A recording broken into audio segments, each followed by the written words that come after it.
मेरा नाम आशीष प्रकाश और आप सभी का वेताल यूट्यूब चैनल पर स्वागत है। कथा तीसरे वेताल की भाग 2 ली फॉक द्वारा रचित, साई बेरी द्वारा चित्रांकित हिंदी इंद्रजाल कॉमिक्स खंड संख्या 23, कॉमिक संख्या 18, टाइम्स ऑफ इंडिया प्रकाशन द्वारा प्रकाशित 4 से 10 मई 1986।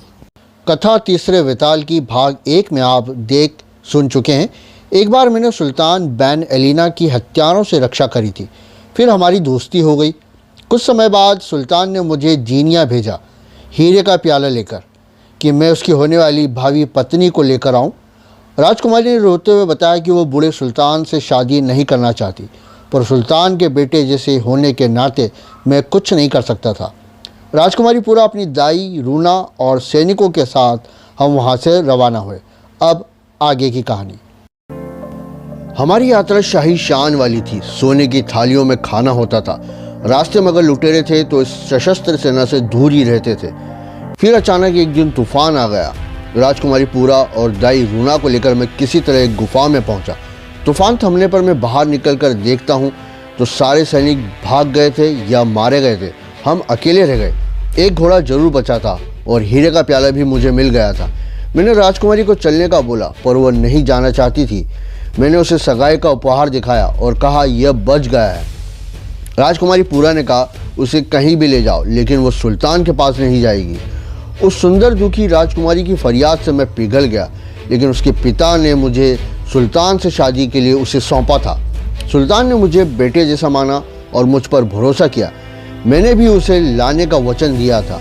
हम तीनों पहाड़ी इलाके से जा रहे थे, तभी राजकुमारी पूरा घोड़े से कूद गई और पहाड़ी खाई में कूद कर जान देने के लिए भागी। मैंने ठीक समय पर उसे पकड़ लिया। पूरा रोने लगी। उसे क्यों बचाया? मरने देता। वो सुल्तान से शादी नहीं करना चाहती। तभी कुछ लुटेरे शोर मचाते हुए हम पर हमला करते हैं। मुझे तो जैसे मौका ही मिल गया। शैतान, चोर, कायरो, लड़ो, और मैं उनसे भिड़ गया, पर वे भाग खड़े हुए। ये सब देखकर पूरा रूना दाई से बोली, उसे पता चल गया है कि वो सुल्तान से क्यों शादी नहीं करना चाहती। उसे प्यार हो गया और दौड़कर मेरे पास सलामती का पूछने आई। दाई ने राजकुमारी को संभाला, क्योंकि वो प्यार, खुशियाँ, प्याला कुछ ऐसा ही बड़बड़ा रही थी। राजकुमारी आराम करने लगी तो दाई ने मुझसे कहा, वो सुल्तान से शादी नहीं करना चाहती क्योंकि वो आपसे प्यार करती है। मैंने कहा, अगर ये सच भी है तो मैंने सुल्तान को उसकी भावी पत्नी लाने का वचन दिया है। कुछ समय बाद दाई रूना ने हम दोनों को गम दूर करने का पेय पदार्थ दिया और बोला, इसे खुशी के लिए पियो। पीने के बाद मैंने और राजकुमारी पूरा ने एक दूसरे को अपने प्यार का इजहार किया। उधर एक गरड़िए ने हमारे आने की जानकारी पहुंचा दी। सुल्तान को खबर दी गई कि उसकी मंगेतर राजकुमारी पूरा आ रही है। सुल्तान को मुझ पर भरोसा था। सुल्तान ने सैनिकों की एक टुकड़ी उसकी मंगेतर की अगुवाई के लिए भेजी। सुल्तान बहुत खुश हो रहा था। इस बीच मैंने दाई रूना से पूछा, तुमने हमें क्या पिलाया? दाई ने बताया, वो सुल्तान से शादी नहीं करना चाहती। मेरी ईमानदारी की मूर्खतापूर्ण भावना पर राजकुमारी आत्महत्या कर लेती। इस जादुई शरबत ने हमें सच्चाई से अवगत कराकर एक दूसरे से कभी अलग न होने वाला जीवन साथी बना दिया। हम दोनों एक दूसरे की बाहों में समा गए, पूरी तरह प्यार की दुनिया में खो गए और हमेशा साथ रहने की कस्में खाई। सुल्तान के सैनिकों ने हमें पहचान लिया। मैं नकाबपोश और राजकुमारी पूरा सुल्तान की दुल्हन। सुल्तान का सेनापति उसकी मंगेतर को लेने आया, लेकिन मैंने उससे कहा, यह अब सुल्तान की मंगेतर नहीं है। राजकुमारी पूरा ने भी कहा, वो सुल्तान से शादी नहीं करना चाहती। मैंने अपना इरादा बदल दिया है और सेनापति को सुल्तान का प्याला लुटा दिया। सैनिक आपस में बोलने लगे, अब क्या करें? पागल हो गए हैं। बिना राजकुमारी के लौटेंगे तो जान नहीं बचेगी। सेनापति ने कहा कि अब तुम दोनों बंदी हो, शांति से चलो, नहीं तो जबरदस्ती करनी पड़ेगी। न शांति से चलेंगे न जबरदस्ती। और मैं भिड़ गया। तभी एक गोली मुझे लगी। मैं गिर पड़ा। सैनिक राजकुमारी को जबरदस्ती ले जा रहे थे।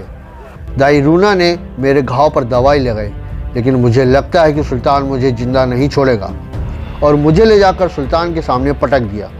सुल्तान ने मुझे लात मार कर बोला कि इसे कारावास में बंद कर दो। यह मेरी दुल्हन छीनना चाह रहा था, हीरे का प्याला लौटा रहा था। मुझे इस पर कितना भरोसा था।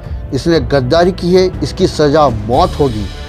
राजकुमारी बेकसूर है, इसका कोई दोष नहीं। इसे महल में ले जाया जाए। सुल्तान ने मुझसे कहा, मैं तुम्हें फांसी देकर जल्दी नहीं मारूंगा, तुम्हें जंगली जानवरों से लड़ाकर मारना चाहता हूँ। मेरे घाव दाई रूना की दवा के जादू से जल्द ही ठीक हो गए। अब पूरा को खोजना था। राजकुमारी पूरा मेरे बगैर नहीं रहना चाहती थी। दाई रूना ने पूरा को विश्वास दिलाया कि सब जल्द ठीक हो जाएगा। सुल्तान को पता चला मैं ठीक हो गया हूँ तो उसने अपनी मौत का खेल शुरू करने को कहा। सुल्तान ने राजकुमारी पूरा से कहा वह नकाबपोश के मरने के बाद शादी करेगा, पर राजकुमारी ने कहा उससे पहले वो मर जाएगी और वो वहाँ से चली गई। आज विशेष कार्यक्रम, सुल्तान की दुल्हन के सम्मान में महान लड़ाके की लड़ाई। सुल्तान की नज़र में यह मेरी आखिरी लड़ाई थी। मेरी तलवार और घोड़ा मुझे दिया गया कि हम दोनों मारे जाएं, और हमारे सामने थे 3 भूखे नरबख्शी शेर। राजकुमारी ने मुझे बचाने के लिए सुल्तान को बोला। इधर मेरे साथ 3 भूखे शेर थे। फिर अचानक से राजकुमारी पूरा कूद पड़ी। सुल्तान को बोली वह मेरे साथ मरेगी और मेरी तरफ दौड़ पड़ी। शेरों ने दौड़ की आकृति देखी तो उसकी ओर लपके। मैं भी आगे बढ़ा। सुल्तान ने शेरों को मारने का आदेश दिया। शेर के पहुंचने से पहले ही मैं पहुंच गया। सुल्तान के सैनिकों के निशाने तो गलत बैठे, पर गोलियों की आवाज़ से शेर डर गए। मुझे बेहोश पूरा को संभालने का मौका मिल गया। मैं पूरा को लेकर अखाड़े के दूसरे छोर पर पहुंचा। लोग बहुत खुश थे।